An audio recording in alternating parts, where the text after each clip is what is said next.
कैसे हैं sir? Fine fine ma'am fine. आपका भी सर बहुत व्यस्तता ही रहती है। व्यस्तता मीन्स अच्छा है, मतलब I think this is good for us. जी जी जी बिल्कुल। So, dear participants,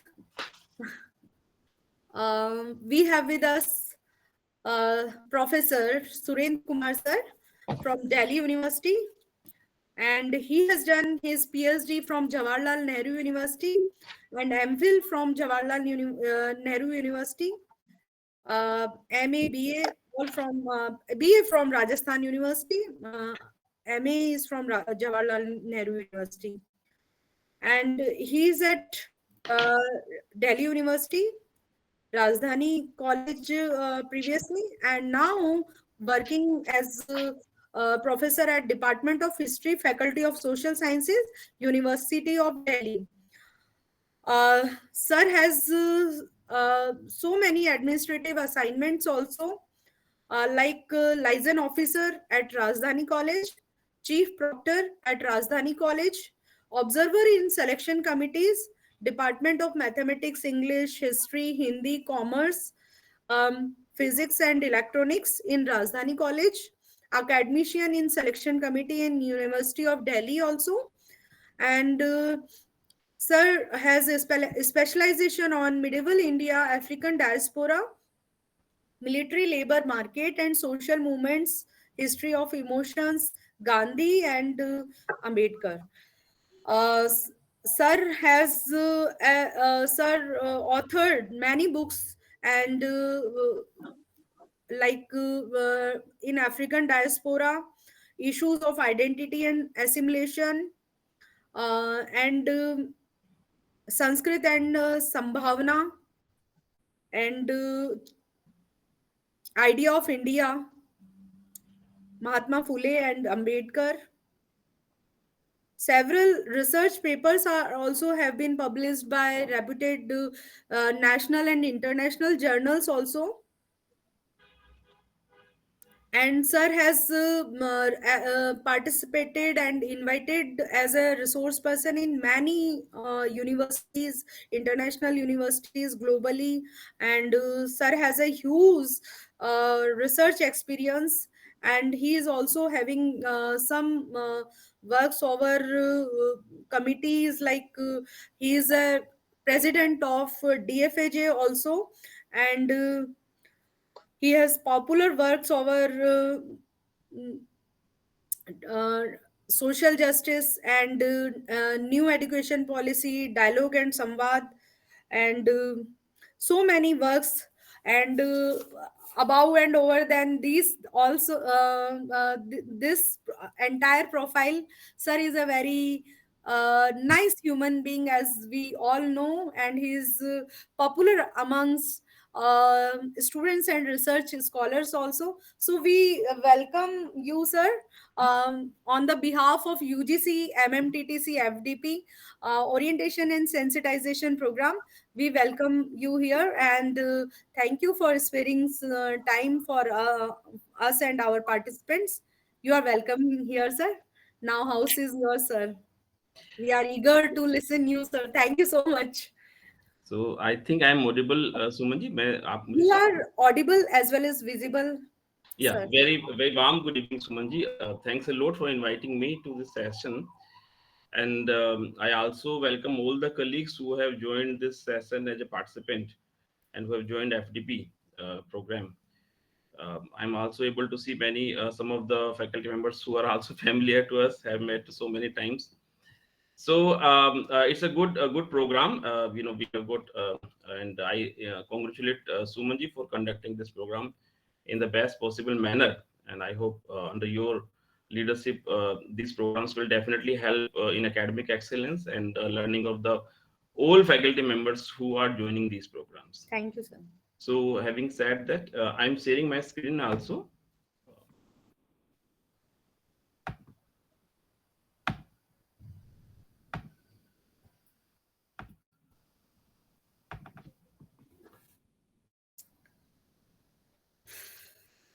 I hope the screen is visible. Yes, sir, visible. Yeah, yeah. Just So yeah, move your slides also, sir, so that. yeah, I will be. So I will be doing that, and as Sumanji has told me that it will be tentatively 1 hour and 30 minutes or so that I will be. So in this time period, I hope we will be engaging. It will be a kind of dialogue. We will share the knowledge, and we will try to develop more better understanding on this topic. Um, this topic is very important in terms of the particular one aspect of the FDP, the research and development. And I will be discussing here about particularly the aspect of the research work, how we engage the ontology, epistemology, and the research work. And it is something very important for all of us who really wants to contribute for the knowledge production. So what I have done in this theme, ontology, epistemology, and research work. So I will try to share some of the examples, evidences through which we'll try to understand how ontology helps us to when ontology is a correspondence with the epistemology, and how ontology and epistemology are contradictory nature, and how both of these relationship of the ontology and the epistemology shape, determines the manner in which we conduct our research work. So having said that, um, and if I'm right, Sumanji has also told me that the lecture will be bilingual. So time to time I will be using both the language. जो भी language हमारे teachers साथियों को comfortable होगा, we will go by that. Now, at the outset, if we try to understand what is ontology and what is epistemology, and what is the role of ontology and epistemology in understanding the research work. Now, without going into any kind of philosophical understanding of the issue, we are more and more on how what is an epistemology, and what is a knowledge, and how that knowledge helps us for the research work. So, the simplest understanding of the knowledge, is it's a justified belief. All of us have a belief, but any belief which is justified is conceptualized as a knowledge, right? And when we so epistemology is is a mechanism by which we know, what do we do, how do we know, whatever we know, how do we know, what is the process of analyzing the reality. How do we understand, the society, the society which is existing outside the self, the society which is existing inside the self, and how do we situate ourselves, as an individual or as a self. How do we situate, societies which are exterior to us, which we can conceptualize the other. So before we engage any theme for the research work, the cognition of the reality is something very important. How we recognize the world, or has there is a kind of homogeneous, a unchanged way of understanding the world, or the way human being have understood the world, the way human being have analyzed the self, the way human being have analyzed the other, has it changed over a period of time? Now that is the one aspect. So that how we engage the world, how we engage the reality, and what is that process of engaging the reality. Now, and what are the other elements which determines the way we understand the ontology, the way we understand the existence of the being, the living being and its surrounding, what is that understanding. So whenever we try to understand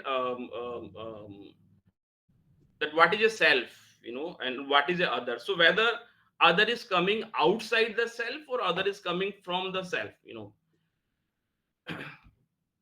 Now when we try to understand who is other to us, The other is somebody who is outside the idea of self which we construct about ourselves, you know, our for example, when we see the case of, you know, Greek societies, how in the Europe itself the idea of barbarian has evolved over a period of time. The barbarian, you know, in the 6th century BC, the barbarian in the 4th century BC, the barbarian in the 12th century, and the barbarian in the 16th century. If you try to understand how the societies which have existed outside the Greeks, how the term barbarian has been used, simply somebody who is a foreigner by the 6th century BC, but the person is respected, or a person, you know, by 4th century who is a, you know, culturally different, but he is also inferior.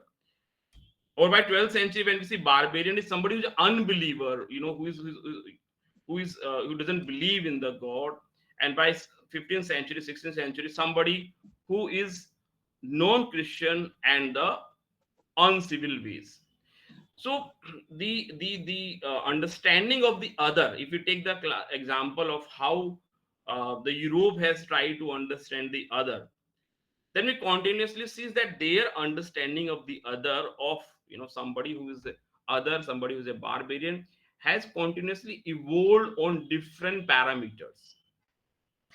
Now how this idea of barbarian, and how, for example, if you take the classic case of interaction of the you know, European societies with the Latin America, so we will try to understand this issue of ontology and epistemology with a case study of two examples of, you know, Indian history, and two examples of the history which is situated into the Atlantic Ocean.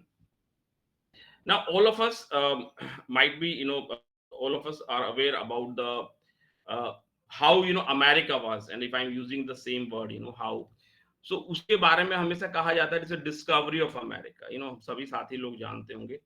So it was, it has been, so was it referred as a discovery of, you know, America in the, at what time period, what is the historicity of conceptualizing the interaction of two societies, how the two societies have interacted with each other, what was the epistemology, what was the ontology through which they were trying to understand. So, if we try to understand how Spain or Portugal has interacted with the America, particularly the Southern America, in the 15th century, in the 16th century, what was the epistemology and the ontology of that interactions? You know, what was their understanding of the societies which existed outside the Europe? You know, what was that being? You know, how that being was conceptualized, and what was the epistemology of the, you know, Spain in the 16th century, how they were perceiving that being. So when we try to understand, as I said, uh, one of the important question emerges, and one of the important writings which have emerged on this interaction, the arrival of Columbus in the Latin America, is the conquest. It is the conquest. Now my question here, emerged: was the world always conquest oriented? क्या दुनिया हमेशा conquest oriented थी? और there are different ways of existence of the societies? और जहां जहां मैं बीच में बात करूंगा, जो साथी बीच में बहुत ब्रीफ रिप्लाई देना चाहेंगे, definitely they can reply. So my fundamental question when we discuss what is ontology, what is epistemology, and how does it help us to understand the research work, uh, was world always conquest oriented? क्या दुनिया हमेशा conquest oriented थी? Almost yes. Yes. तो ये एक हमारा एक जो हम एक अंडरस्टैंडिंग लेते हैं कि the world was conquest oriented. And so the the writings about the interaction of the Spanish people with the America, यानी उन लेखन को जब हम पढ़ने की कोशिश करते हैं, लास कसास के लेखन को पढ़ने, कोलंबस के लेखन को पढ़ने, के हर्नन कोर्टेस के लेखन को हम पढ़ते हैं, the idea of conquest is very dominant. The idea of conquest is very dominant, right? लेकिन जो हमें स्कूल में और जो विश्वविद्यालयों में जो एक अभी तक पढ़ाया जाता रहा है, नॉट राइट नाउ बट अभी तक पढ़ाया जाता रहा है, पॉपुलरली पढ़ाया जाता रहा है, डिस्कवरी ऑफ अमेरिका, है ना। जब मैं कहता हूँ कि कॉन्क्वेस्ट ऑफ अमेरिका और डिस्कवरी ऑफ अमेरिका, क्या दोनों की मीनिंग हम as a research scholar, as a teacher, जब हम इसे देखने की कोशिश करते हैं, does it change my epistemology, does it change your epistemology, the way you understand the reality, the way you conceptualize the world? जब हम कहते हैं कि कॉन्क्वेस्ट ऑफ अमेरिका या हम डिस्कवरी ऑफ अमेरिका कहते हैं, तो क्या हमारा देखने का तरीका, समझने का तरीका, जो रियलिटी है, जो जिसे हम एंगेज करना चाहते हैं, क्या बदल जाता है? Now that is one Yes. या Yes. और हाउ, तो एक फंडामेंटल सवाल फिर उठता है, did west exist before 1800? Europe कब वेस्ट बना? Fundamental, when we conduct the research, हमारे एक जो डोमिनेंट अंडरस्टैंडिंग हमारे सामने रहती, when we try to engage the world society, तो एक डोमिनेंट अंडरस्टैंडिंग रहती about the west, but the issue is that does west exist before 1800 or did Europe exist before 1492 in the same manner as we conceptualize Europe in the contemporary time period? क्या Europe 1492 से पहले वैसा ही था जैसे आज हम उसे देखने की कोशिश करते हैं?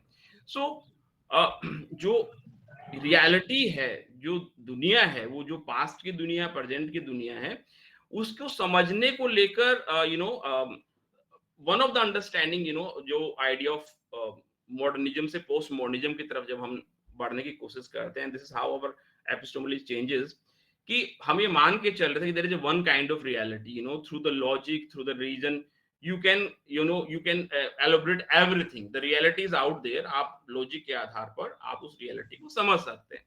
पोस्ट मॉडर्निज्म ने उस समझ को प्रॉब्लमेटाइज किया है कि वो उस तरह से जो है आप समझ नहीं सकते हैं, because the logic cannot lead you to the ultimate reality, because in the process of evolution,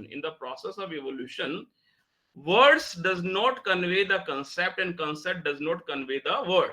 ये जो आइडिया ऑफ प्रोग्रेस है, द आइडिया ऑफ मॉडर्निज्म है कि लॉजिक के आधार पर हम दुनिया को समझ लेंगे, जो रियलिटी हम उसे समझ सकते हैं, वो प्रॉब्लमेटाइज क्यों हो जा रही है? क्योंकि जो वर्ड्स हैं और कॉन्सेप्ट्स हैं, वो समय के साथ में they acquire different kinds of meanings, और वो जब तक आप उन डिफरेंट टाइप्स ऑफ मीनिंग्स को अनलेयर नहीं करेंगे, तब तक हम we cannot reach out to the exact meaning of the reality which we are trying to understand.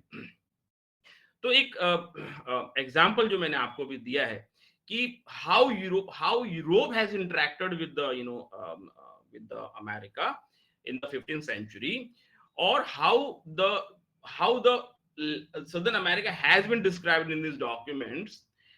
तो उस इतिहास को, सच्चाई को जब हम देखने की कोशिश करते हैं, तो जब हमने दुनिया को कॉन्क्वेस्ट के तरीके से देखा, तो हमें दुनिया, वो इतिहास एक अलग तरह का इतिहास नजर आया।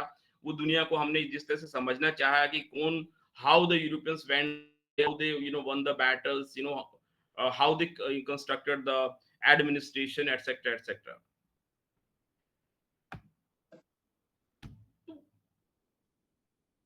1990 तक आते आते अगर हम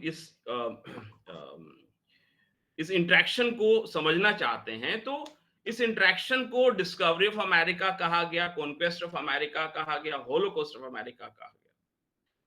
now the word discovery and the conquest and Holocaust, it changes the way we are trying to understand the Southern America and the interaction। क्योंकि हम इस इंटरेक्शन की बात क्यों कर रहे हैं?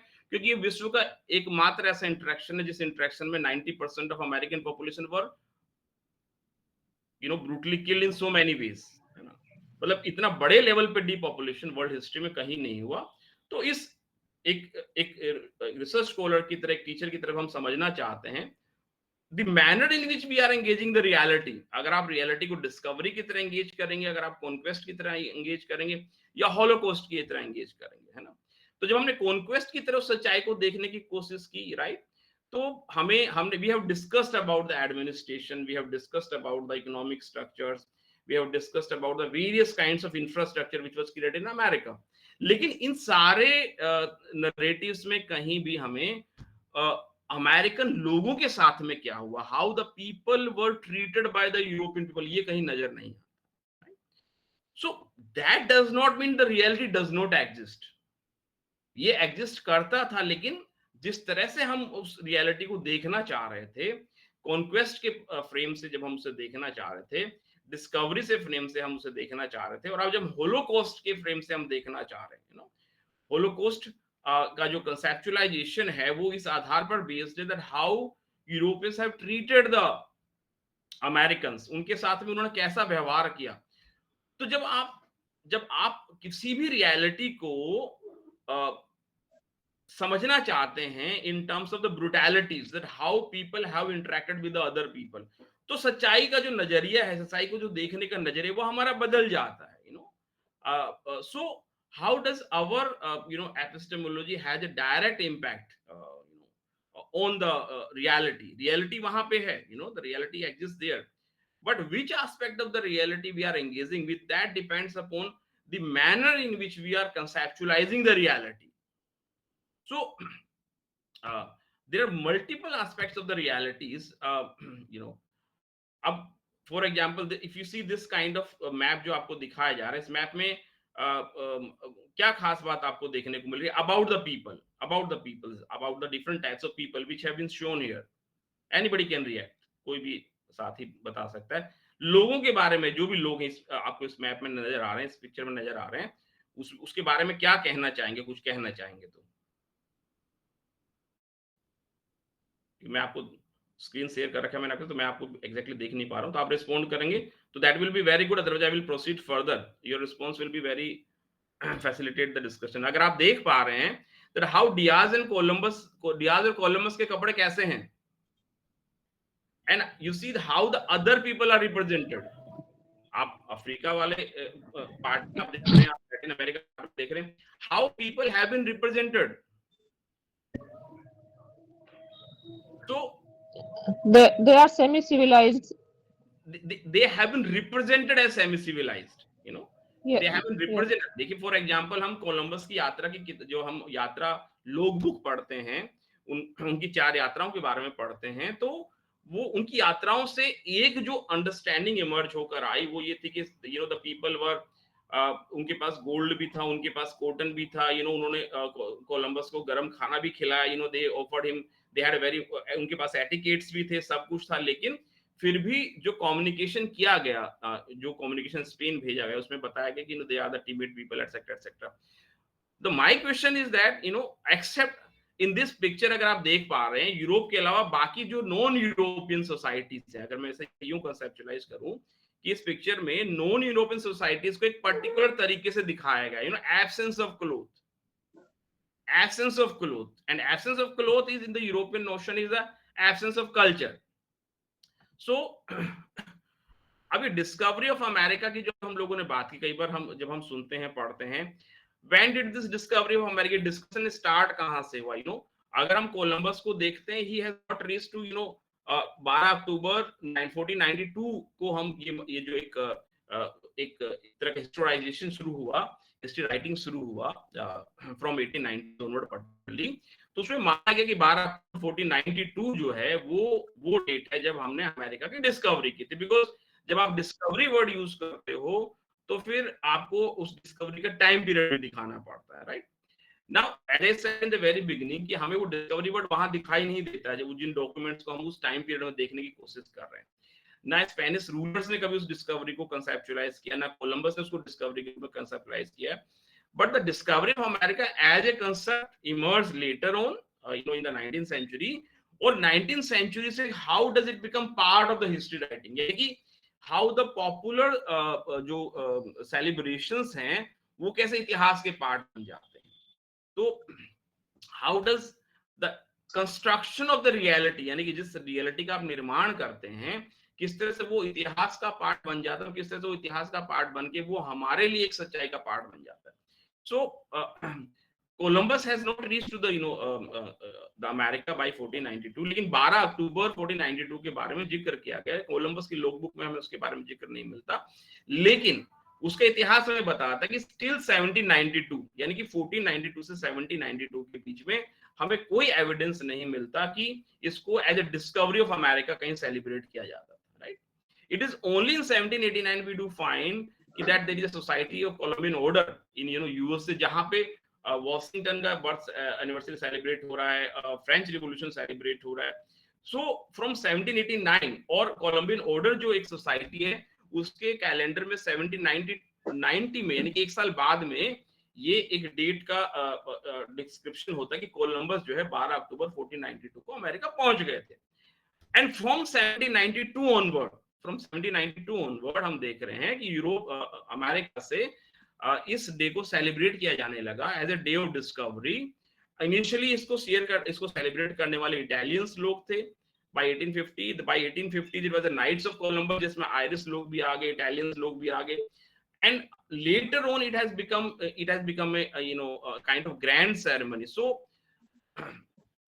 हमारा सवाल ये है कि जो knowledge what is a knowledge को लेकर बहुत तरह के इंटरप्रिटेशन है. One interpretation of the Foucault is power is knowledge. So what is the truth? Power is the truth. तो कैसे पावर नॉलेज को क्रिएट करती है, and through power we create a knowledge, and how through that knowledge we creates a reality. एक ऐसी दुनिया हम खड़ी कर देते हैं जो दुनिया वहां पे नहीं है. सो बाय 1890s हम देख रहे हैं that this day is celebrated. जो डे 1792 तो कहीं भी सेलिब्रेट नहीं हुआ है, that is being celebrated, and the historian Antonio has used this word discovery as a metaphor. He has used the word in the 1890s. और 1890 के बाद कोलंबस के पहुंचने के 400 साल सेलिब्रेशन का प्रोग्राम चला. स्पेन 4 साल तक इस प्रोग्राम के लिए तैयारी करता रहा. 24 countries participated. Then this idea of discovery with Spain, that the Spain has discovered, and that becomes something, a part of the school curriculum, that become part of the kind of knowledge which was communicated to the world. So सवाल है कि why discovery? अभी हमने जब शुरुआत में देखा था तो हमने कहा कॉन्क्वेस्ट ऑफ अमेरिका. डॉक्यूमेंट में बता रहे हैं कॉन्क्वेस्ट ऑफ अमेरिका, है ना. 1892 तक आते आते in Chicago itself there are about 14 states जहां पे कोलंबस के नाम के ऊपर उन क्षेत्रों का नाम रखा गया. But once the celebration has started, when the countries are participating, when it has become a kind of a festival for the people to celebrate, particularly the white men. तो सवाल मेरा ये कि फिर उसे कॉन्क्वेस्ट से डिस्कवरी हम क्यों कर रहे हैं? क्यों नहीं हम उसे कॉन्क्वेस्ट के रूप में सेलिब्रेट कर रहे हैं? Why this word discovery has been used? क्या लगता है आपको, क्या बदल जाएगा अगर वो सेलिब्रेट ही करना है हमें तो हम उसे कॉन्क्वेस्ट के रूप में सेलिब्रेट करेंगे? लेजिटिमेसी के लिए, और वेरी गुड. उसको और अगर हम आगे एलोबरेट करें, the discovery is a neutral term. Conquest is a very us versus them term. It's a term which becomes problematic in the process of claiming oneself to be democrat, है ना. तो जो डिस्कवरी है वो एक neutral term है. Discovery हमें क्या बताता है? डिस्कवरी बताता है कि साहब there are no conflicts, there were no problems, है ना. कोई सामान रखा हुआ था, आपने जाके डिस्कवर कर लिया. So the manner in which, उसको हमने डिस्कवरी कहा, उसको हमने एनकाउंटर कहा, फिर हमने उसको कॉन्क्वेस्ट कहा, और फिर हमने उसको अभी होलोकॉस्ट कहा, राइट. एक रियलिटी है जो डॉक्यूमेंट्स में नजर आ रही है, लेकिन इतिहासकार जब उसको अलग अलग फ्रेम से देखने की कोशिश करते हैं तो उसी इतिहास के कई जो परतें हैं वो हमारे सामने खुलकर नजर आ रही है. So discovery is a project of colonial approach, जहां पे आप बाकी चीजों को साइलेंस कर देते हैं, because discovery it conveys a situation where there is absence of the conflict, and where discovery is a neutral space where countries, nations, people can participate at the large level. So discovery एक event बन गया है, so and so ना उसे हम invasion कह रहे हैं, ना हम उसे stumbled upon कह रहे हैं, because कोई कोलंबस में बताता नहीं कि 12 तारीख उसने क्या डिस्कवर किया था, क्या उससे मिला था. He has reached to only Bahamas. So that's why when you read the Michel Trouillot को जब आप पढ़ते हैं तो वो हमें बताते हैं कि जब आप जो किसी को नाम जब आप दे देते हैं, the name itself is a field of power, you know, क्योंकि डिस्कवर किसने किया, यू नो, डिस्कवर किसने किया, डिस्कवर यूरोप ने किया। So Europe will tell us what happened, हुआ क्या था, that entire storyteller is now the Europe. So therefore Michel Trouillot हमें ये भी बताते हैं कि जब आप कॉन्क्वेस्ट को डिस्कवरी कर दे रहे हैं, क्योंकि डॉक्यूमेंट्स हमें कॉन्क्वेस्ट बता रहे हैं, later on it has been shifted to the discovery. अभी समकालीन दौर में इतिहासकारों ने से होलोकॉस्ट में शिफ्ट कर दिया। होलोकॉस्ट का मतलब है किसी को पूरी तरह से जला देना, खत्म कर देना, you know. And why, because David Stannard particularly, उनका किताब का नाम भी है होलोकॉस्ट ऑफ अमेरिका, उन्होंने यही डिस्कशन किया है कि किस तरह से जो ब्रुटैलिटीज हो रही थी, उन ब्रुटैलिटीज का जब हम अध्ययन करते हैं तो वो ब्रुटैलिटीज हमें कहीं भी ये नहीं बता पा रही हैं, मतलब this idea of you know discovery, conquest and encounter problematize हो जा रहा है बिकॉज इट्स अ जेनोसाइड। तो जो इंटरेक्शन था, जो 1492 का इंटरेक्शन है, जिसमें you know more than 90% people were wiped out, उस एक रियलिटी को जब आपने डिस्कवरी के फ्रेम से समझने की कोशिश किया, जब आपने कॉन्क्वेस्ट के फ्रेम से समझने की कोशिश किया, जब आपने उसको एनकाउंटर के फ्रेम से समझने की कोशिश किया, जब आप उसको होलोकॉस्ट के frame, so your conceptualisation of the reality, you know, your conceptualisation of reality you know opens, unlocks the various kinds of the other aspect of that reality. So discovery जो है वो उसको एक इवेंट बना देता है, उसको क्लीन कर देता है, you know, when you say discovery then you are also constructing a interaction which was bloodless, which was without killing of the local people, etc, etc, and accordingly it lays the ground for the construction of history.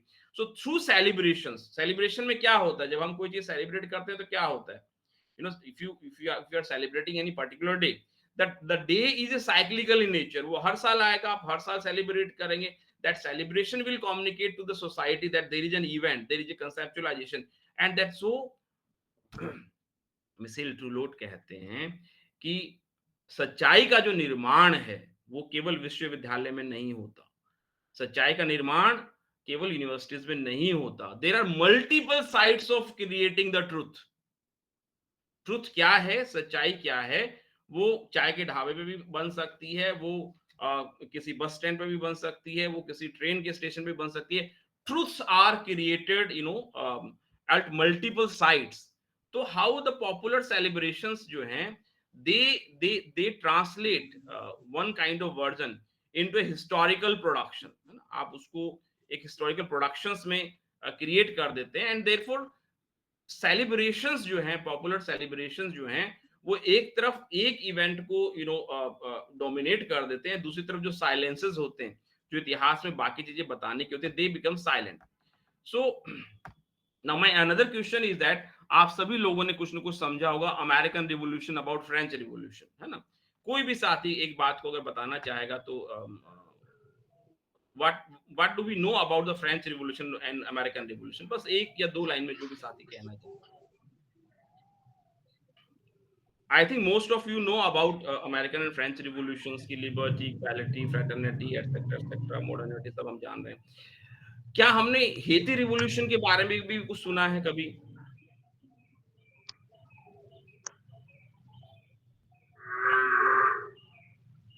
कोई भी साथी जो भी वेग सी understanding हो या clear understanding, doesn't matter, because हम लोग इंटरेक्ट कर रहे हैं। मेरा सवाल ये कि अमेरिकन रिवॉल्यूशन, फ्रेंच रिवॉल्यूशन तो आप सब लोगों ने सुना होगा, सभी साथियों ने सुना होगा। Am I right? ये am I wrong? Yes sir. Right, बिल्कुल ठीक कह रहे हैं आप।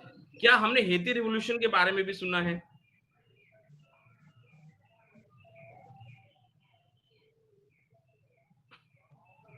सर वो जी स्टील, सर रिकॉल नहीं कर पा रहे, पर स्टील जो है हिटाइट इन्वेंशन माना जाता है, उसको भी एक मतलब इनिशियली वो कल्चर से सिविलाइजेशन में जाने में वो एक इम्पोर्टेंट स्टेप है।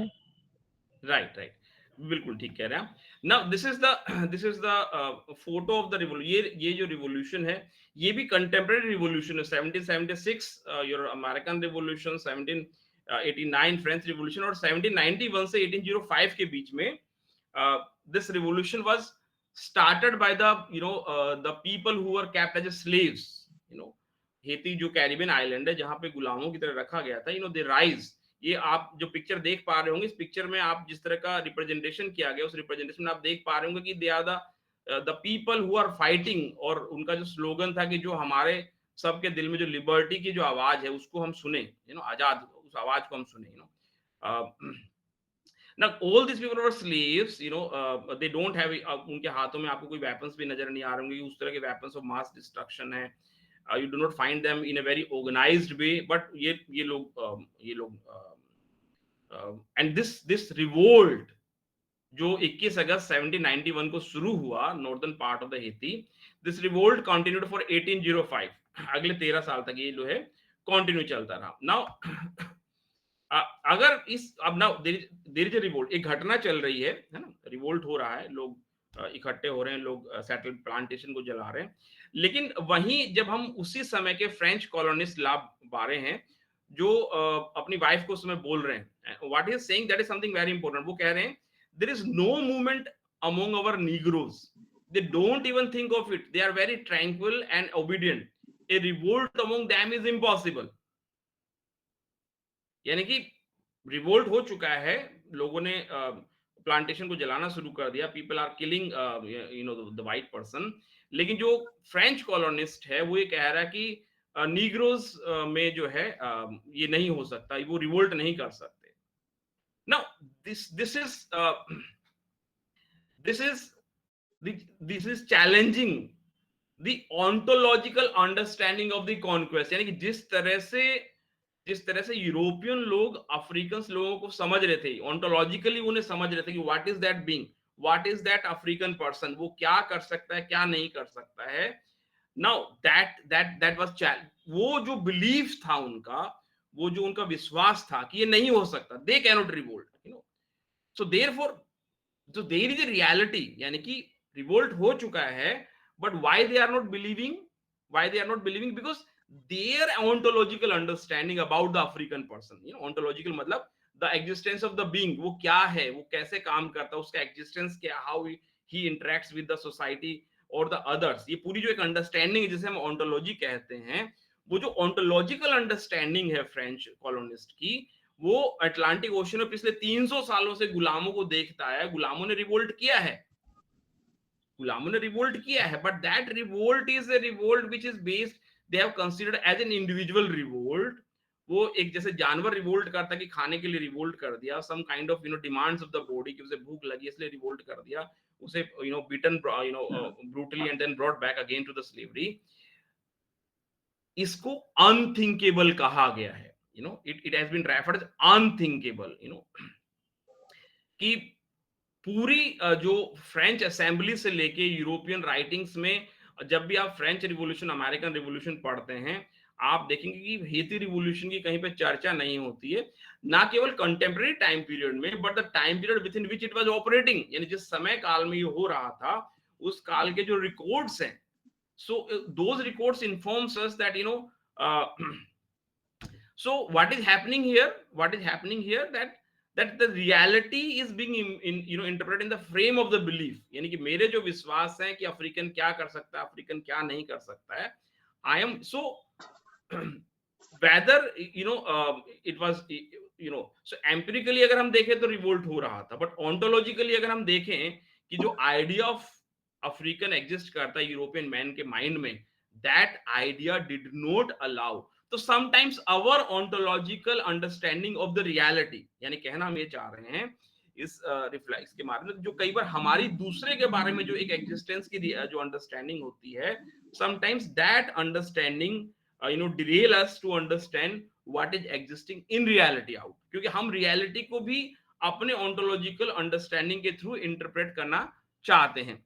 तो सवाल ये कि जो how shall we write the history of the impossible, तो यहाँ पे हमारी जो ऑन्टोलॉजिकल जो कंस्ट्रक्शन है अबाउट द रियलिटी, और जो हमारी एपिस्टेमोलॉजी है, जो एम्पिरिकल एविडेंस है, वो हमें बता रहा है कि there is a revolt, but our ontological understanding contradict करे कि this revolt will not take place, because so that's why it has been referred as unthinkable, क्योंकि रिवोल्ट होते रहे हैं, but why it is very important that it is the manner in which it challenged the slavery, क्योंकि ये दुनिया का पहला revolution है, दुनिया का पहला रिवोल्यूशन है जिसने कहा कि slavery is abolished for ever.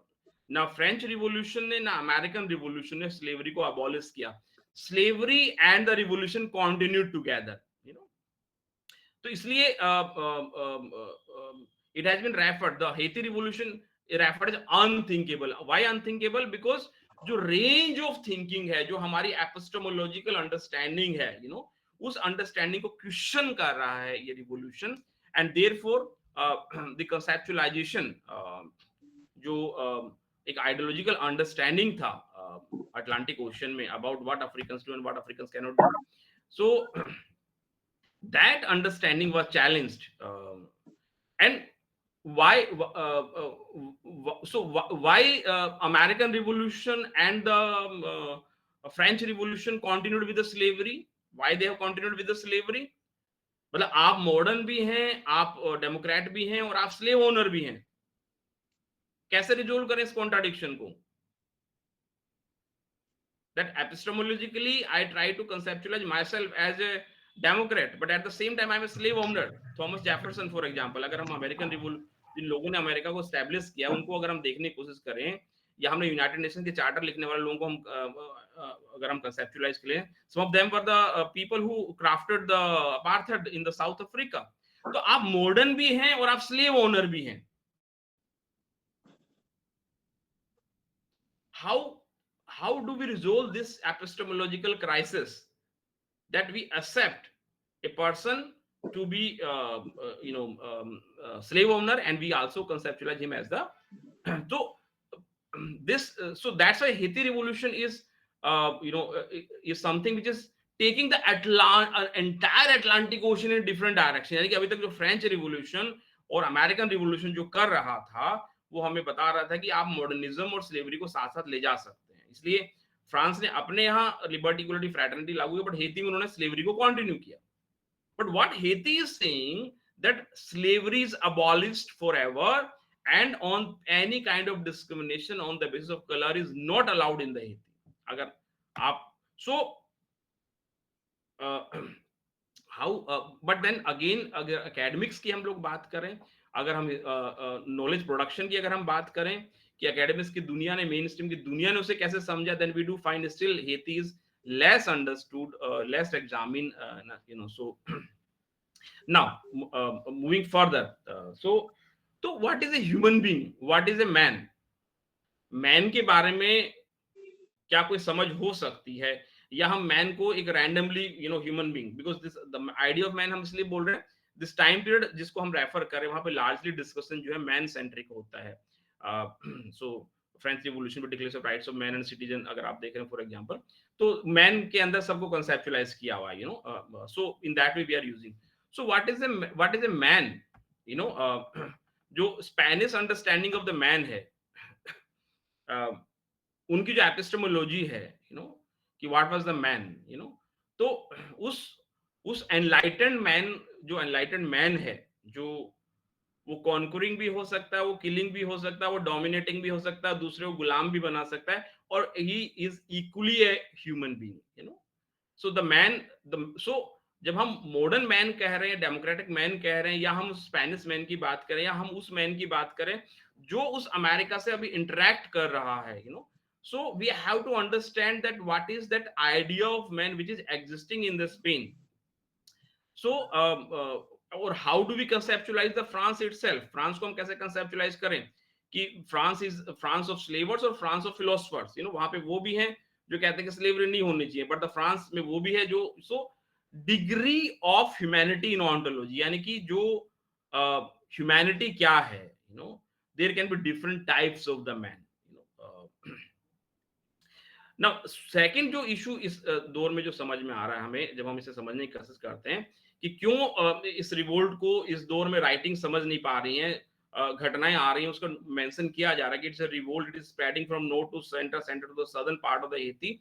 लेकिन in the epistemology of the Europe, in this epistemology of the Spanish people, resistance was not conceptualized as a global phenomena, कि वो they can revolt on the biological needs, but वो resistance एक global phenomena को lead कर सकता है, वो resistance एक लिबरेशन को लीड कर सकता है, वो रेजिस्टेंस एक ऑल टुगेदर नए वर्ल्ड की स्थापना कर सकता है। क्योंकि इस रिवॉल्यूशन से पहले, हेती रिवॉल्यूशन से पहले, जो जिस तरह से अफ्रीकन को कंसेप्चुलाइज किया, that was a Negro, the word Negro.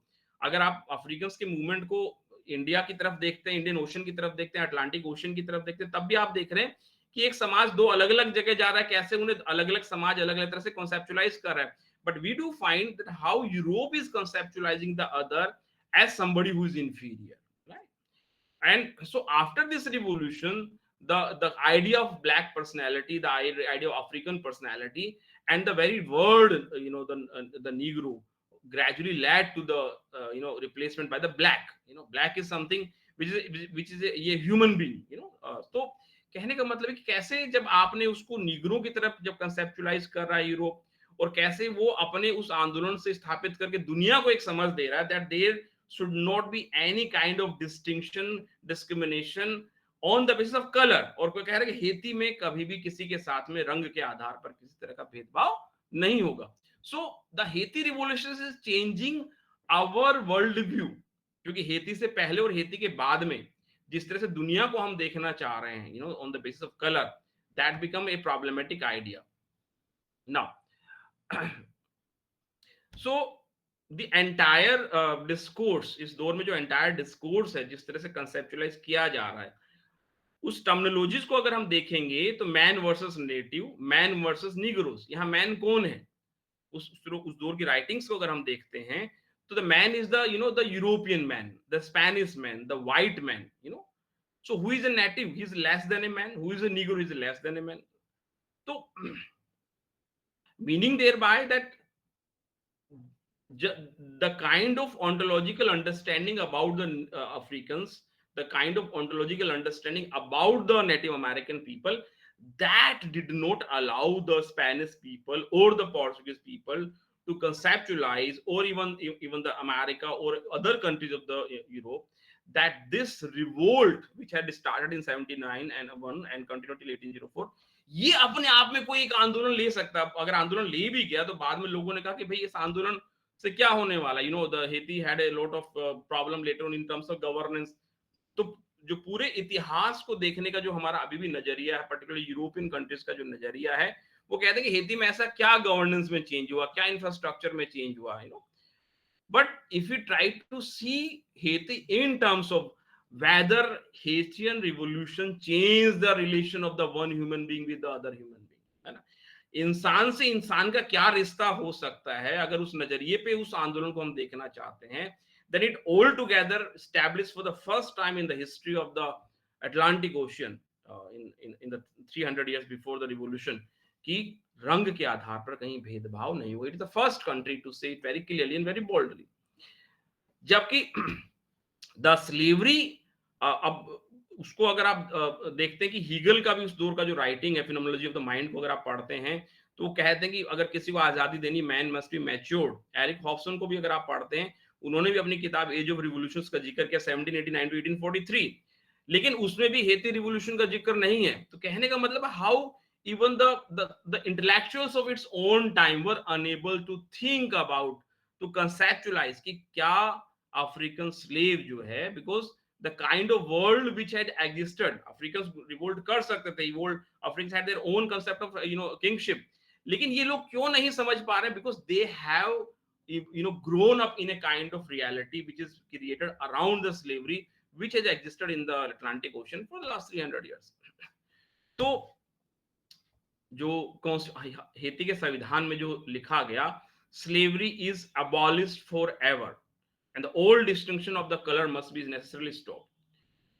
तो यहां एक सवाल उठता है कि जो ये जो आइडिया ऑफ मैन है, ये जो यूरोपियन मैन है, ये man, how does this man interacted with the man of the और the human being of the America, है ना? उन लोगों के साथ कैसे इंटरेक्ट किया? अगर उसको देखने की कोशिश करें, that how did they conceptualize the ontological nature of the conquered people, जिनको उन्होंने जीता, उनके बारे में वो क्या सोच रहे थे, उसकी क्रोनोलॉजी जो मैं आपके सामने शेयर कर रहा हूँ। When you see this chronology from 1492 to 1520 1550 in the यानी कि 15 टू 16 सेंचुरी के बीच में अगर हम देखें, initially they conceptualise them as a nature slave, you know, कि वो प्रकृति के गुलाम है, और पूरा डिस्कशन उसी राइटिंग्स में उसी दौर में चलता रहा। प्लेसेस रूबियस की किताब लिबेलिस, उसमें आपको इसका जिक्र मिलेगा। Then they were considered as nature's children 1520 to 1550s, यानी प्रकृति के बच्चे हैं वो। and then 1550 onward they were considered human being, but human being who needs to be tuitioned, right? तो अगर 16th सेंचुरी के इस यूरोप को हम देख रहे हैं कि how does it understand the other, वो दूसरे को कैसे समझने की कोशिश कर रहा है, यू नो। क्योंकि आप जब 16th सेंचुरी के अमेरिका की आप जब बात कर रहे हैं, you have seen the case of the Aztecs empire, Mayas empire, इनका एम्पायर। मैं भी उसका जिक्र नहीं कर रहा, हमारा पेपर टाइम पीरियड बड़ा लिमिटेड है, I have to stick to my time. But what I am trying to argue कि वहां के जिस तरह के जो एविडेंसेस हमें मिलते हैं, they had a very well organised society and they had different kind of human relations. लेकिन यूरोप जिस तरह उन्हें समझना चाह रहा है, तो 1492 में उन्हें जब समझ रहा है, it is conceptualising them on the nature of their biological understanding, कि उनका शरीर की बनावट कैसा है, वो दिखते कैसे हैं, why they are different from the European people, why they don't wear cloth other like the European people. From 1520s to 1550 they are trying to understand on the basis of their psychological construction कि उनका behaviour अलग क्यों है हमसे, you know। Now the point is that कि ये जो man of Europe है, ये जो मैन ऑफ स्पेन है, did he question his own self? जब आप सेल्फ और अदर का निर्माण करते हैं, तो आप अपने सेल्फ को क्वेश्चन नहीं करते कि क्या मेरा जो प्रैक्टिस है इज इट यूनिवर्सली एक्सेप्टेबल, उसको मैं क्वेश्चन नहीं करता हूं, क्योंकि उसे ही मैं एपिसेंटर मान के दूसरे लोगों को तुलना करता हूं। By 1550 it's a cultural construction of the other, कि उसको वो आप कल्चरल कंस्ट्रक्शंस में देख रहे हैं कि भाई उनके पास में जो चीजें हैं, रिक्वायरमेंट्स की चीजें हैं, उनकी वेशभूषा है, उनका खान पान है, वो अलग है, but they can become like a Spanish people, therefore they should be colonised. तो यानी कि पूरा जो डिस्कशन आप देख रहे हैं 15th सेंचुरी का, 16th सेंचुरी का, कि how the European person is understanding the American Indians, you know. और मैं बहुत कट शॉर्ट में आपको बता देता हूँ कि कोलंबस की अपनी ट्रेवल्स में हमें देखने को मिलता है कि you know in Latin America 3 तरह के पत्थरों की पूजा होती थी, राइट। 3 टाइप्स ऑफ पत्थरों की पूजा होती थी, राइट। और उसमें से एक सन के लिए, दूसरा रेन के लिए, और तीसरा पत्थर किस लिए हो सकता है, अगर मुझे कुछ आइडिया देना चाहे तो, एनीबॉडी, कोई भी साथी इसमें बोलना चाहे तो। So I am just raising this question because जिस तरह से यूरोप अमेरिकन को अभी देख, सदर्न अमेरिकन को देख रहा है, अमेरिकन इंडियंस को देख रहा है 16th सेंचुरी में, कि वो गुलाम है, प्रकृति के गुलाम है, वो प्रकृति के बच्चे हैं, वो बहुत इंफीरियर ह्यूमन बीइंग्स हैं। लेकिन उन्हीं की किताब में, कोलंबस की राइटिंग्स में हमें देखने को मिलता है कि वो 3 तरह की पूजा करते थे, एक सन की पूजा, एक रेन की पूजा, और तीसरे पत्थर की पूजा, 3 पत्थरों की पूजा होती थी। तो anybody can give me an idea कि तीसरा पत्थर क्या हो सकता है? बस मतलब वेग सा आइडिया, कोई भी साथी, anybody. I'm asking it because it is very important, क्योंकि ये आप, it will let you know how can we understand the societies from different perspectives। तो 2 पत्थरों की पूजा मैंने बताई, तीसरे पत्थर पे कोई भी एक आइडिया दे सकता है, any vague idea. I don't want, मैं जस्ट समझना चाहता हूं कि आपके माइंड में किस तरह का रेंज एग्जिस्ट करता है in terms of when we try to understand the other in terms of worshipping methods और वर्शिपिंग फॉर व्हाट। तो इंसान सूरज के लिए पूजा करता है, बरसात के लिए पूजा करता है, what else can be there? Yes, सुन पा रहे हैं आप सभी साथी लोग? लैंड। Yes sir. लैंड, चलिए। सो एनीबॉडी एल्स अगर कोई इसमें ऐड करना चाहे लैंड के अलावा? एयर, वायु देवता। Now let me respond to it.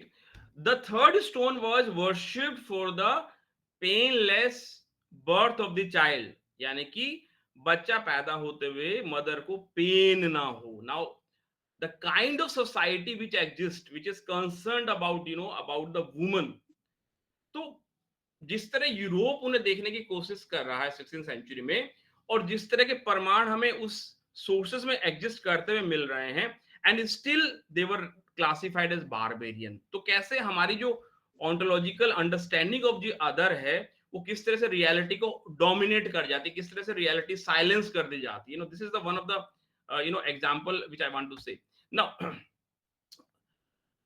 Now ये हमने एक पक्ष की बात की when we are trying to understand how a society interacts with the other. Other means जो सोसाइटी आपसे थोड़ी अलग है.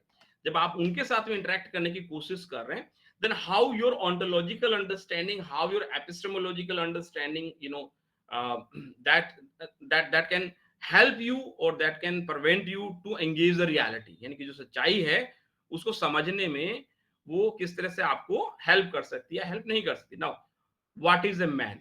सवाल ये है कि व्हाट मोटिवेट्स अ मैन. अगर हम कहें मैन का मतलब यहाँ पे हम उसी सेंस में मैन की बात कर रहे हैं कि वो जो एक ह्यूमन बीइंग है, हम what is the world which is outside me, मेरे बाहर की जो दुनिया है और मैं उस दुनिया से कैसे इंटरेक्ट करता हूं, how my actions are determined.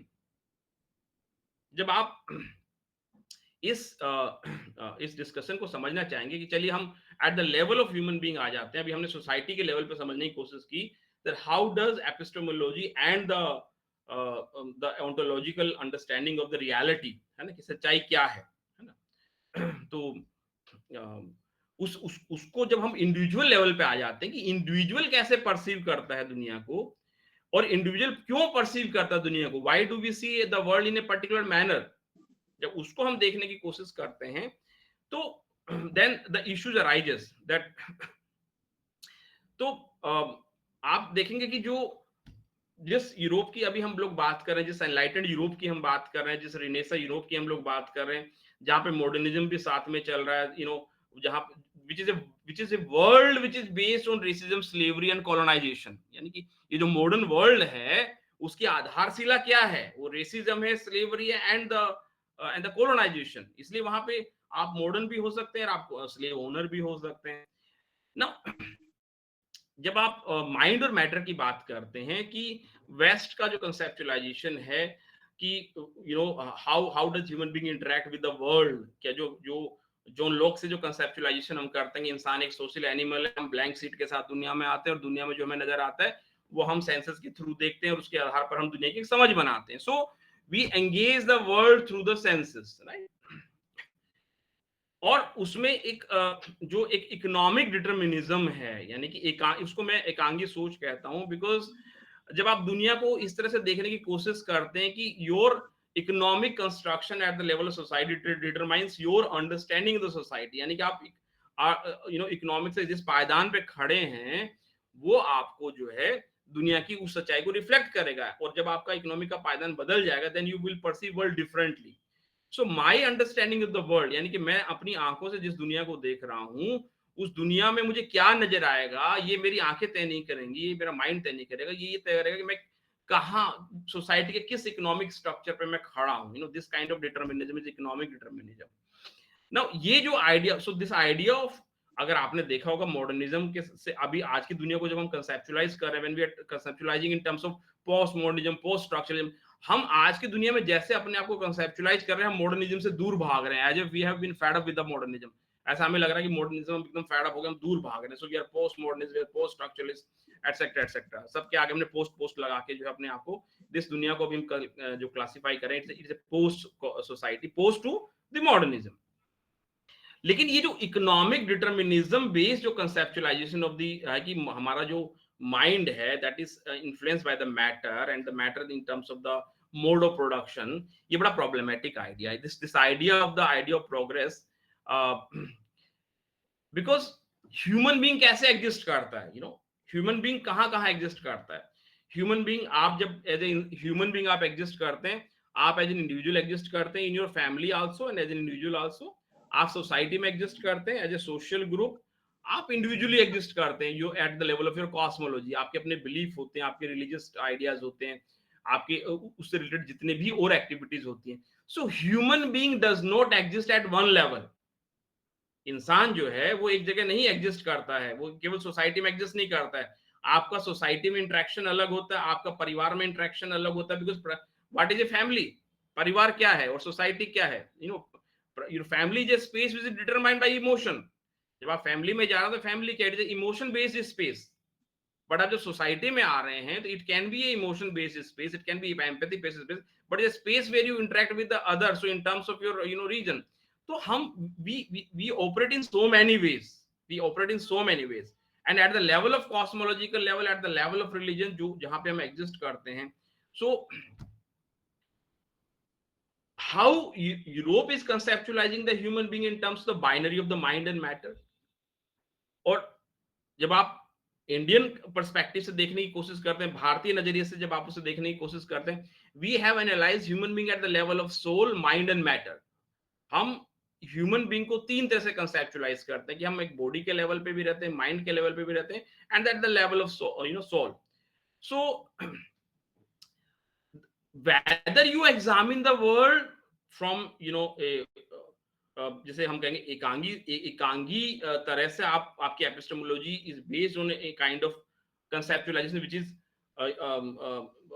एकांगी नेचर, और you believe in the multiplicity of the factors और multiplicity of the conceptualization of the realities, तो ये जो आपका जो आइडिया ऑफ प्रोग्रेस था कि हम लॉजिक के आधार पर चलेंगे and we will lead to the progress, it was a idea which was devoid of any kind of conflict. इसलिए आपने देखा होगा जहां जहां पे इकोनॉमिक डिटरमिनिज्म बेस्ड जिस तरह की गवर्नेंस आई, वहां पे ultimately we found that it emerge into a kind of totalitarian structures. So now when we try to, so हमने कहा कि आप तीन तरह से एग्जिस्ट करते हैं, and you are your ideas influenced, जो आइडियाज आप eight the level of family देखते हैं, जो ideas eight the level of आप सोसाइटी देख रहे हैं, तो ideas eight the level of cosmology आप देखते हैं। सो you are affected in so many ways from so many factors, आपने जो कम्युनिटीज माइग्रेट करती हैं, डायस्पोरिक कम्युनिटीज माइग्रेट करती हैं, thousands and thousands of years, and they maintain their understanding, their imagination, their cultural practices, etc etc। यानी कि समय बीत जाता है, स्थान बीत जाता है, लेकिन फिर भी कोई समुदाय जो है अपनी परंपराओं को, अपने रीति रिवाज को, अपनी पहचान के सभी उन तरीकों को जिंदा रखता है। So what does it mean? It means that you want to continue with your kind of consciousness which you have developed over a period of time, and that consciousness not necessarily exist on a kind of any economic determinism, right? या फिर आप उन लोगों के बारे में जिन्होंने those who exist outside the economic structures, वो दुनिया को कैसे देख रहे हैं। So how our understanding of the world changes, that depends upon where are we situated। अब अगर हम जब ये मैंने आपको एक नॉन इंडियन हिस्ट्री का एक एग्जांपल दिया। यस यस, हाँ कुछ कहना चाह रहे हैं जी, कुछ कहना चाह रहे हैं कोई? Anyway, so that's what I'm saying here, that ये मैंने आपको नॉन इंडियन हिस्ट्री का एक एग्जांपल दिया, लेकिन अगर मैं अब आपसे कहूं कि हम सभी साथी भारत को अलग अलग तरीके से देख रहे हैं, अगर हम ये कहें कि इंडिया में, हिंदुस्तान में, where do we situate modernism, है ना, सो कॉल्ड मॉडर्निज्म, हमने मॉडर्निज्म पे भी हमने सवाल उठा दिया है, बट अगर हम अपने आप को उस फ्रेमवर्क में देखना चाह रहे हैं तो वो आधुनिकता कहाँ खोज रहे हैं हम लोग? Where do we situate that modernism? India में मॉडर्निज्म को कहाँ लोकेट कर रहे हैं हम लोग? जो भी हमारी समझ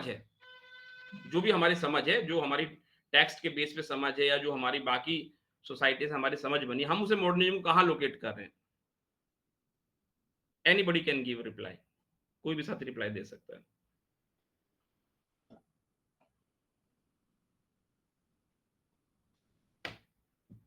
यस, सुन पा रहे हैं आप सभी लोग?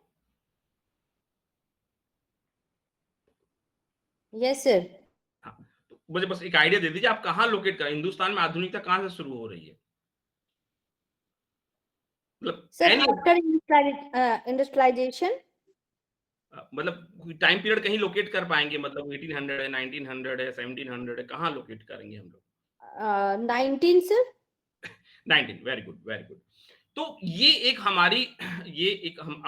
अभी मैंने आपको एक नॉन इंडियन हिस्ट्री से एक एग्जांपल दिया आपको, और एक हम फिर भारत के संदर्भ में फिर हम कुछ समझने की कोशिश करेंगे कि यहाँ पे जो हमारी जो ओंटोलॉजिकल अंडरस्टैंडिंग है, जो हमारी एपिस्टेमोलॉजिकल तरीका उस ओंटोलॉजी को समझने का, how does it changes, how our knowledge, the manner in which we perceive the reality gets changed. तो अब ये जो 1900 या 1800 जब हम आधुनिकता को खोज रहे हैं, ये किस आधार पर है, किस आधार पर हमारे जहन में आता है कि भाई यहीं से हम आधुनिक हुए? बिकॉज जो अभी आपने जवाब दिया कि one of the understanding is industrialisation, है ना, इंडस्ट्रियलाइजेशन या construction of the roads etcetera etcetera, उस तरह का जो यूरोपियन बेस्ड जो कंसेप्चुअलाइजेशन ऑफ द वर्ल्ड है ना।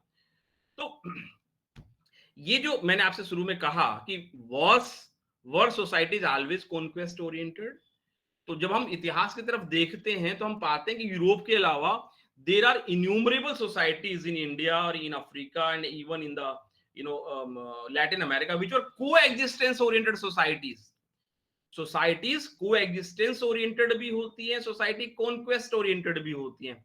After 15th century, the manner in which the world has been conceptualized as a development, as a progress, controlling the nature and there is a progress, है ना, वो controlling the nature progress का जो idea उतना problematic हो गया that we are unable to create a world where we can have empathy for the other person, है ना।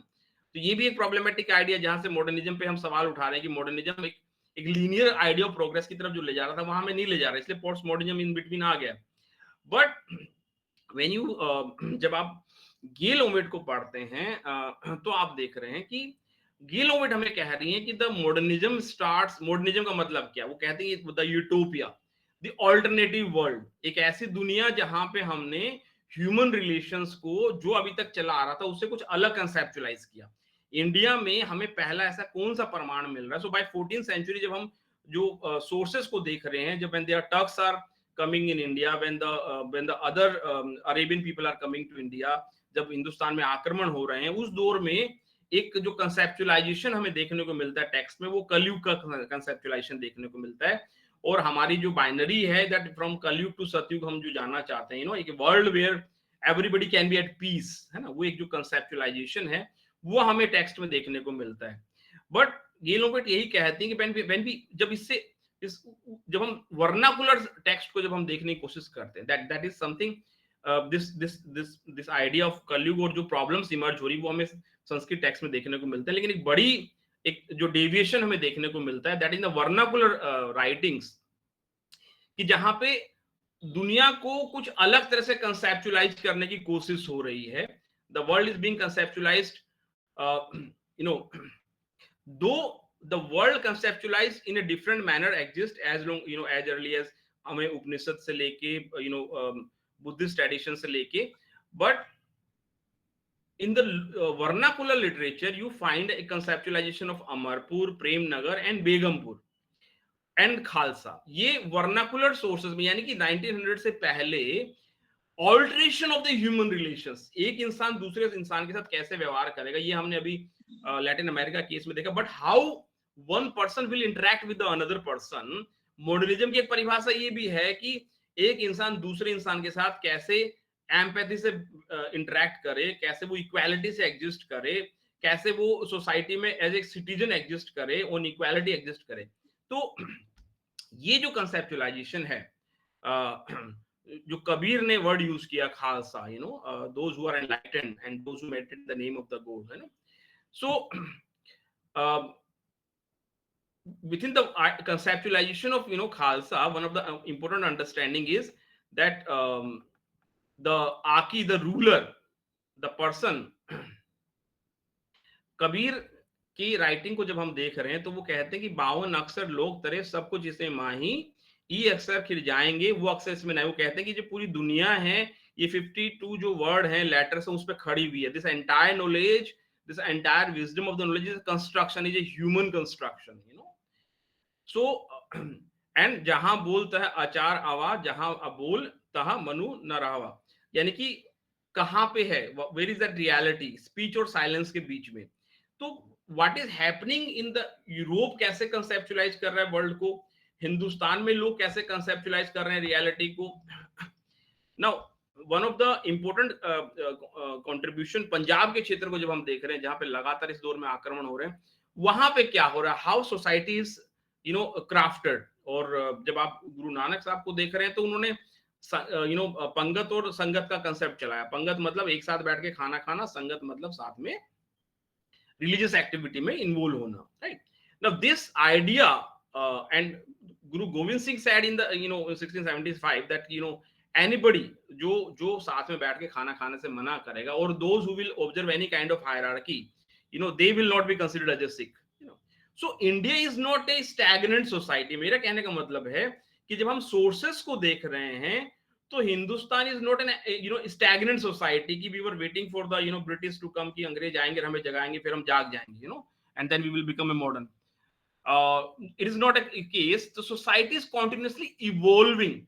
अगर आप गुरु ग्रंथ साहब को भी देख रहे हैं, if I am exactly right, 9 सूफी संतों की और 22 भक्तों की वाणियां हैं वहां पे। It is the first text which is including the sayings of the people from different background, from different language, from different regions.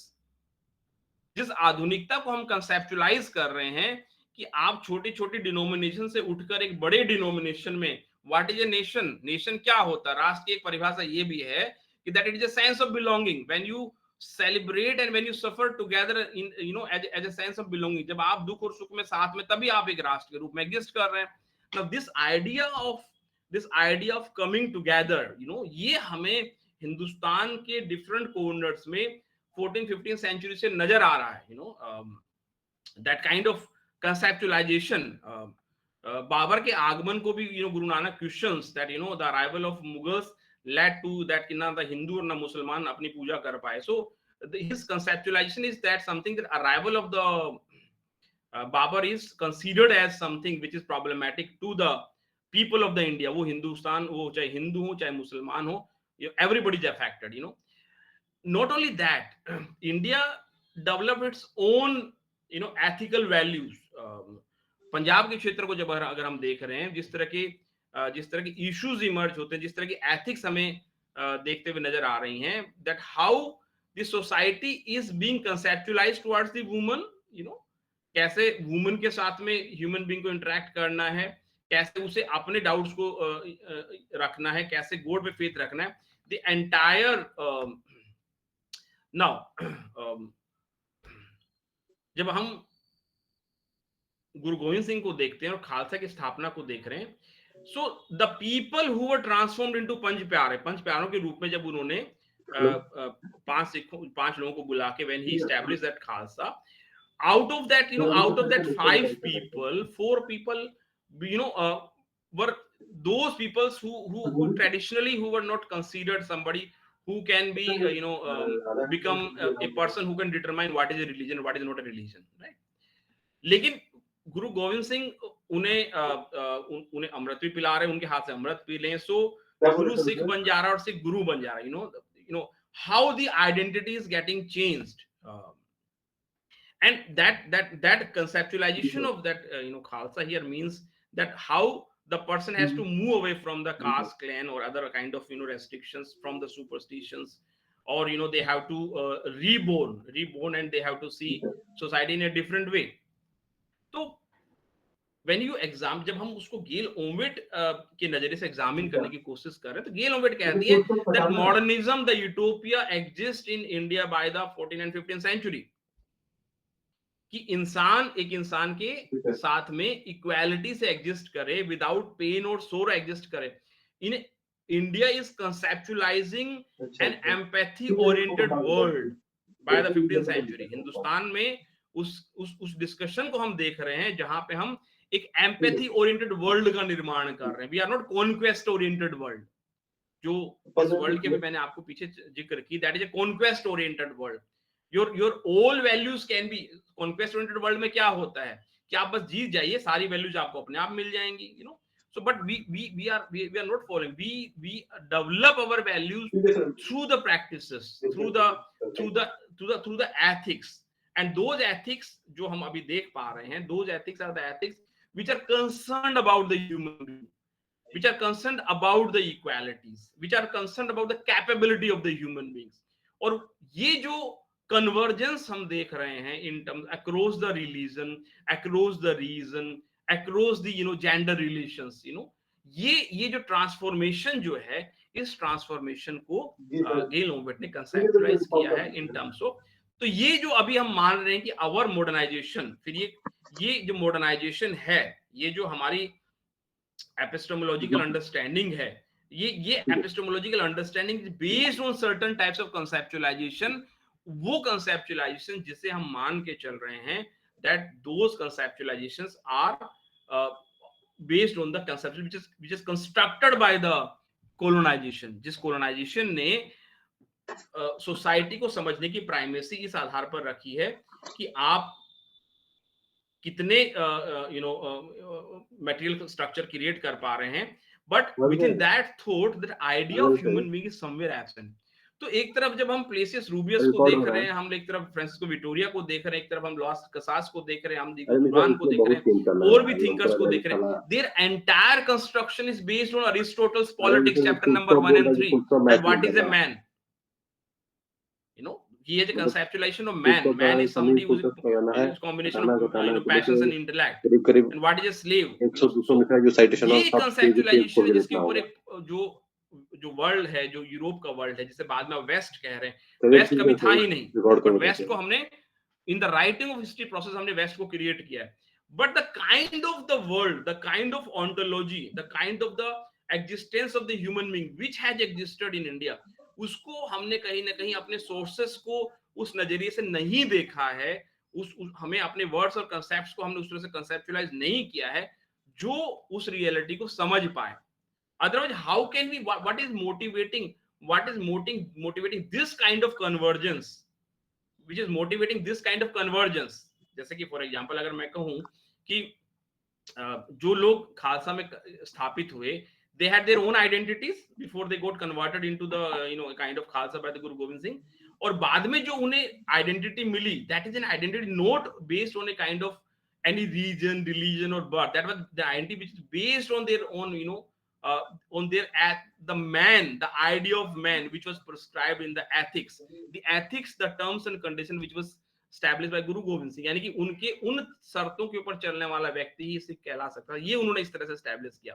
तो India therefore the kind of transformations, how our research work, अगर आप अभी भी हिंदुस्तान को अगर हम उसी frame से समझना चाहेंगे, अगर हम आज भी हिंदुस्तान को कॉन्क्वेस्ट ओरिएंटेड वर्ल्ड से समझना चाहेंगे, अगर आज भी हम हिंदुस्तान को अगर इकोनॉमिक डिटर्मिनिज्म से समझना चाहेंगे, then I think we continuously miss to engage the realities, how society has continuously changed.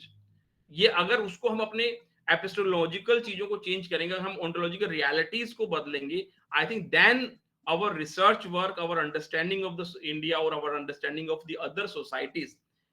So therefore, जहां Europe is saying I think therefore I am, वहां अफ्रीका कहता I exist because I am related to somebody, मैं इसलिए exist कर रहा हूं कि मैं किसी से संबंधित हूं। So relations, certain societies have developed relations more important their existence, and in their societies जहां पे relations are less important than the existence of the self, and there are societies where the relation, so the idea of man, जिस man की हम लोग बात कर रहे हैं, या हम गुरु तेग बहादुर जी के सेक्रीफाइस की अगर हम बात करने की कोशिश करें, how can we examine as a student, as a scholar, हम कैसे एग्जामिन करें कि एक a person can sacrifice his life for a cause, for a larger cause of a person who are situated into the Kashmir, उनके cause के लिए वो पूरा अपना लाइफ सेक्रीफाइस कर दे रहे हैं, और कैसे सेक्रीफाइसेस से जो है एक पूरा एक नया एक सोसाइटी इमर्ज हो रहा है। सो जब तक, so therefore if we have to understand the, for example अगर हम इस दौर के हिंदुस्तान को समझना चाहते हैं, so can we have a different tool of understanding the history, क्या हम उस सच्चाई को कैसे लोगों ने सेक्रीफाइस किया, how what is the contribution of for example गुरु सम्राट Ramdas in the creation of the state in the Maharashtra, और हाउ द गुरु सम्राट Ramdas contributed in the creation of the Shivaji and the state, the kind of the Swaraj, the idea of Swaraj, यानी कि हम और उस स्वराज का conceptualisation क्या है ना। तो अगर हम इसी फ्रेम से जाएंगे, if we will start with this frame that modernisation started in India from 1900, तो हमारा जो पूरा एपिस्टेमोलॉजिकल कंस्ट्रक्शन है वो बड़ा प्रॉब्लमेटाइज होगा, और ये जो हमारा ऑन्टोलॉजिकल रियलिटी अगर हम ये मान लेते हैं, when we consider that modernism starts from 1900, तो हम ये मान ले रहे हैं कि उससे पहले जो कुछ भी था that was something which was not modern. हालांकि ये एंशिएंट मिडिवल मॉडर्न अपने आप में एक प्रॉब्लमेटिक आइडिया, मैंने आपसे कहा कि ये केवल इकोनॉमिक डिटर्मिनिज्म पे बेस्ड एक कंसेप्चुअलाइजेशन ऑफ हिस्ट्री है। There is no ancient medieval modern. ये हमने कंस्ट्रक्ट किया एक तरह की सोच से, एक तरह से इकोनॉमिक प्रोडक्शंस पे, इकोनॉमिक नजरिए पे आधारित एक दुनिया की समझ है हमारी, वो सच्चाई नहीं है।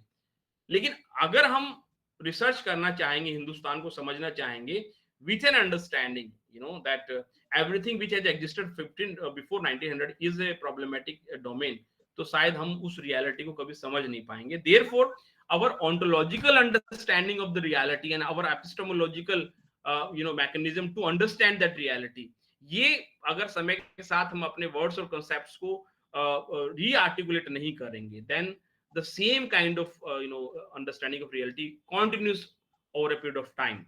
So through this discussion I think मेरा शायद समय पूरा होने वाला है, and with these words मैं अपनी बात को खत्म करना चाहूंगा that in order to do a research work we continuously need to re-articulate our understanding of the ontological, जैसे कि Foucault has also done the same in the when you read the Discipline and Punish, वो उसमें वो discuss करते हैं that जो सच्चाई है और the manner in which mind and the matter, उसके बीच में how does relations exist in the societies, how does practices understand in the society। वो कह रहे हैं कि आप practices का अध्ययन कीजिए, practices चलती कैसे हैं, practices का अध्ययन करने समाज में जो स्थापनाएं हो जाती हैं, how human beings is interacting with other, अगर आप उसका अध्ययन करेंगे तो शायद उस अध्ययन से हमें समाज के बारे में, सच्चाई के बारे में, so Foucault is bringing another kind of dimension between the reality and the self, कि how the self is related with the others,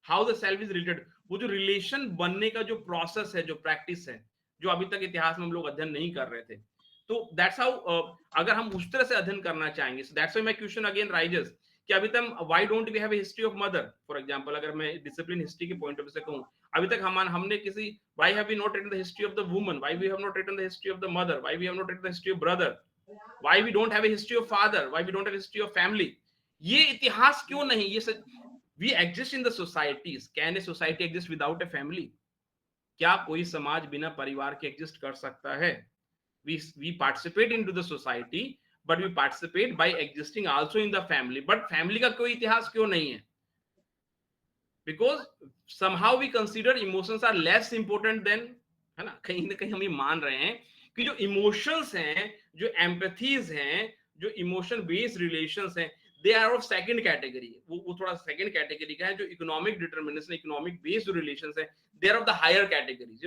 our participation in the society is more important than our participation at the level of the emotion. ये जो binary हमने बना लिया है, that binary has somehow, जो दुनिया का जो इतिहास है और दुनिया की जो समझ है, शायद वो कहीं ना कहीं हमारी प्रॉब्लमेटिक है। Therefore in the contemporary time period people are understanding the reality through certain, like history of emotions अभी आया है कि क्या हम इमोशंस के आधार पर दुनिया को समझ सकते हैं? Can we understand society better when we try to understand? हमने लड़ाइयों को देखा, हमने राजाओं को देखा, हमने महाराजाओं को देखा, हमने प्रशासन को देखा, हमने गवर्नेंस को देखा, ये ठीक है, it was one type of the reality, ये एक तरह की सच्चाई थी। But was there another type of realities? Did man exist, that the woman exist in the family? क्या वहां भी कुछ हो रहा था? So ये जो मैंने शुरुआत में कहा था कि why this world is conquest oriented, क्यों conquest oriented है? Because we have, our epistemology is largely constructed on that economic determinism. We have given primacy to certain kind of constructions, और जैसे उस एपिसेंटर को आप बदलेंगे, जैसे आप उस इकोनॉमिक डिटरमिनिज्म से इमोशंस की तरफ ले जाएंगे, तो शायद फिर दुनिया को देखने का और दुनिया को समझने का हमारा तरीका है, यानी कि रियलिटी एग्जिस्ट, लेकिन उस रियलिटी को शायद हम बेहतर समझ पाएंगे जब हमारा एपिस्टेमोलॉजिकल कंस्ट्रक्शन जो है बदलेगा।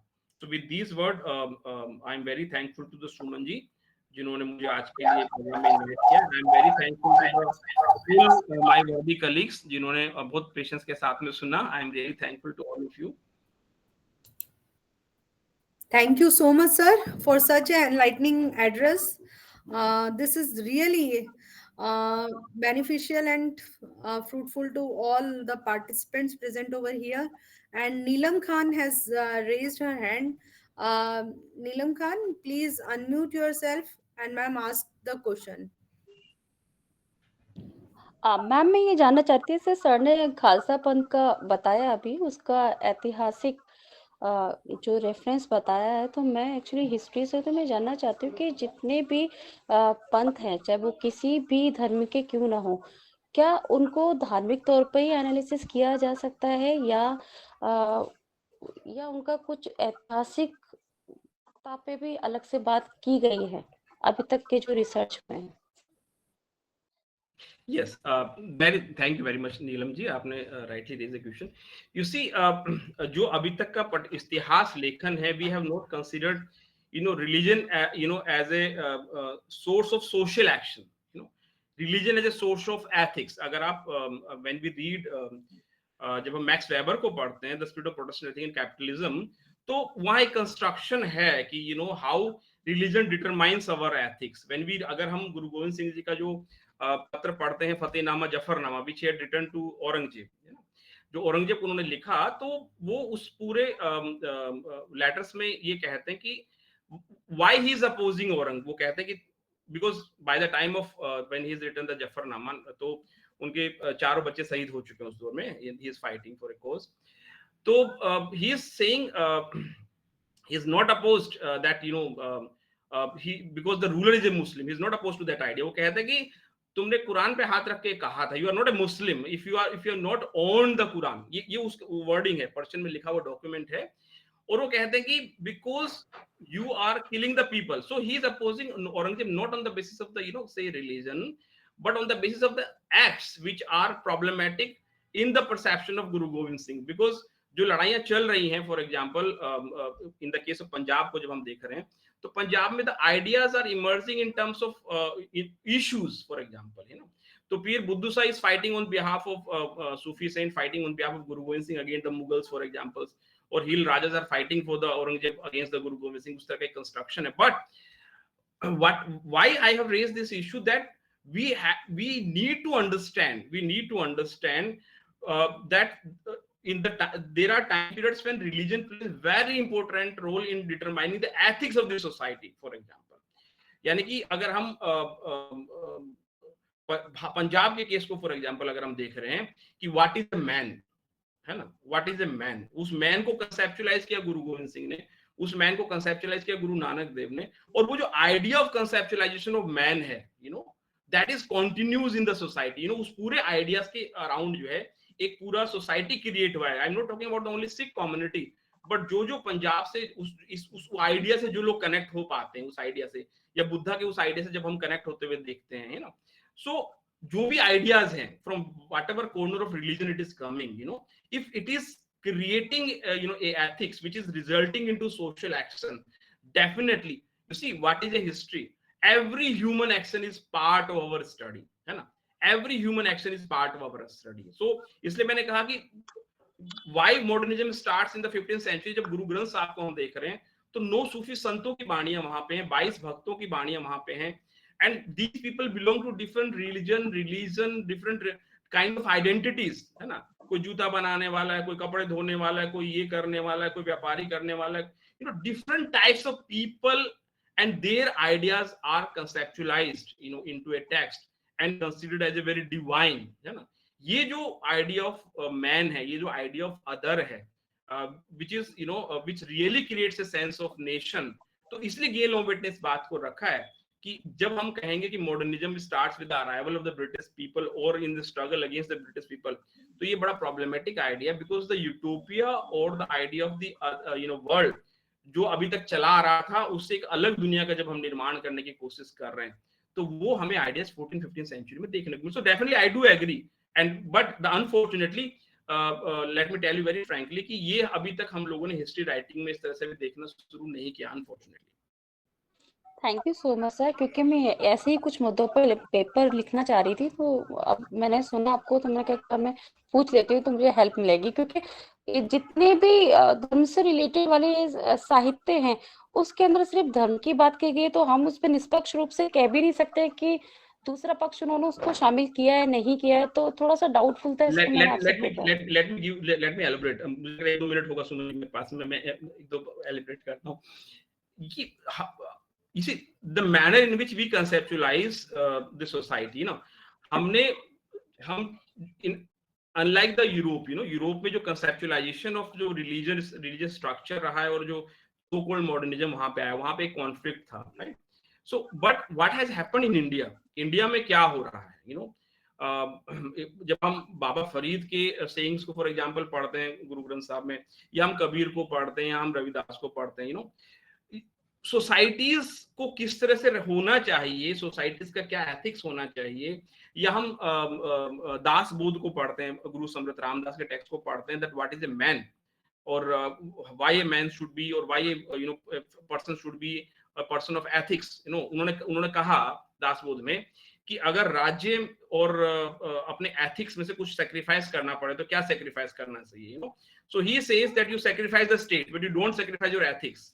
लेकिन जब हम द आइडिया ऑफ मैन जब हम देख रहे हैं, यूरोप के आइडिया ऑफ मैन को देख रहे हैं, where conquest is more important than the ethics, because their idea of values is that values can be subjugated to the capital, but our ideas of values is that values cannot be purchased from the market, you have to earn. जब हम स्वामी विवेकानंद का किताब कर्मयोग पढ़ते हैं तो वहां पे वही कहते हैं कि व्हाट इज ए कर्मयोगी. कर्मयोगी क्या है?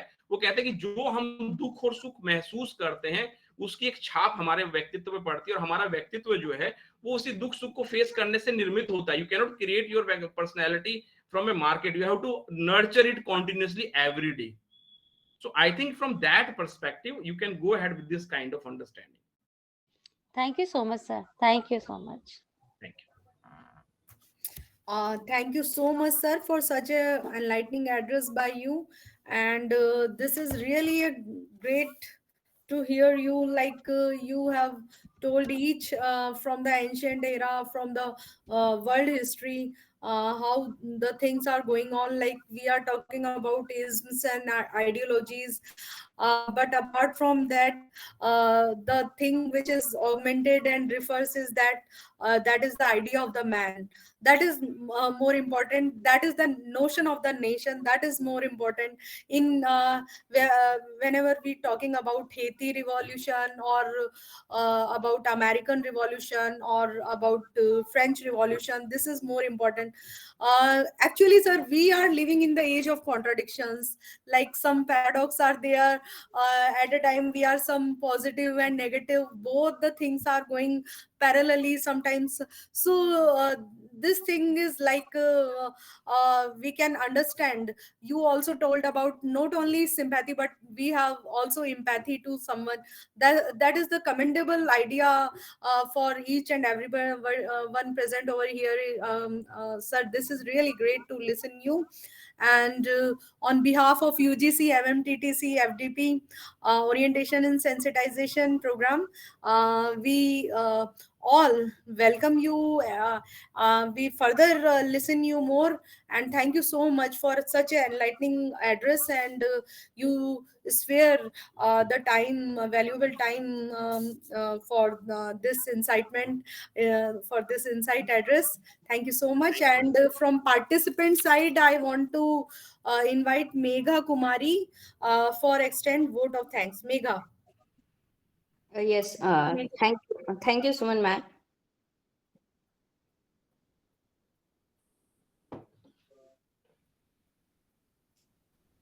Guys, please open your camera so that we can take picture also.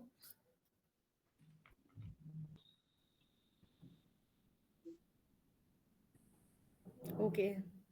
First of all, I would like to thanks UGC MTTC for giving me this opportunity. It is an absolute honor for me to deliver the vote of thanks on the special occasion on behalf of UGC MTT whole teams and respected teachers. जैसा कि हम जानते हैं, ये faculty development programme हम शिक्षकों के लिए कई मायने में महत्वपूर्ण होता है, और विभिन्न संकायों से जुड़े होने के कारण ये नई शिक्षा नीति के मुख्य उद्देश्य को पूरा कर रहा है. आज सर से जिस तरह से हम लोगों ने आइडिया ऑफ मैन को सुना, उनकी क्रिटिकल थिंकिंग, एनालिटिकल थिंकिंग और चीजों को जानने का जो रहस्य होता है, व्हाई एंड हाउ, और रिसर्च इनोवेशंस के दौर में अगर हम क्वेश्चनेबल व्हाई और हाउ को नहीं जानते हैं तो हम उस तरह से नई चीजें का निर्माण नहीं कर पाते हैं। और जो 21st सेंचुरी है, जो एरा है, जब भी रिवॉल्यूशन होता है, the purpose of revolution only to change and development. So जिस तरह उन्होंने हिटी रिवॉल्यूशन, फ्रेंच रिवॉल्यूशंस की बातें की, और आज के समय में जो हम लोग देख रहे हैं बदलाव आ रहा है, crisis of humanity, what I feel, and crisis of decline of morality. So sir का लेक्चर हमें उस ओर सोचने को जरूर बाध्य करेगा कि कैसे हम इन सब चीजों को मेंटेन करें, ह्यूमन वैल्यूज को, डिग्निटीज को और एजुकेशन के पर्पस को हम कैसे पूरा कर सकते हैं। सो from bottom of my heart, sir, thank you so much, and I request to you, sir, kindly share your PPT so that we all can read your informative knowledge. Thank you so much, sir. Thank you Thank so you. much, Thank ma'am. you. Thank you. Hmm.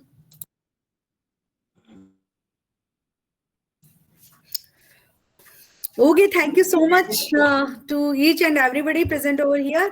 मैंने feedback link share कर दिया है यहाँ पर। मैं अब दोबारा WhatsApp group पर शेयर नहीं करूंगी बिल्कुल, क्योंकि हम व्हाट्सएप ग्रुप हमने हमारी सुविधा के लिए बनाया, so that we can attend the FDP programme. ये उस सुविधा के लिए नहीं है कि वहां से हम जो है फीडबैक लिंक और अटेंडेंस लिंक फिल कर दें। तो मैं यही चाहूंगी, मैंने बार बार फीडबैक लिंक इसीलिए शेयर किया, जो क्विट को हो रहे हैं या बार बार ज्वाइन कर पा रहे हैं तो वो भी फीडबैक लिंक फिल कर पाए।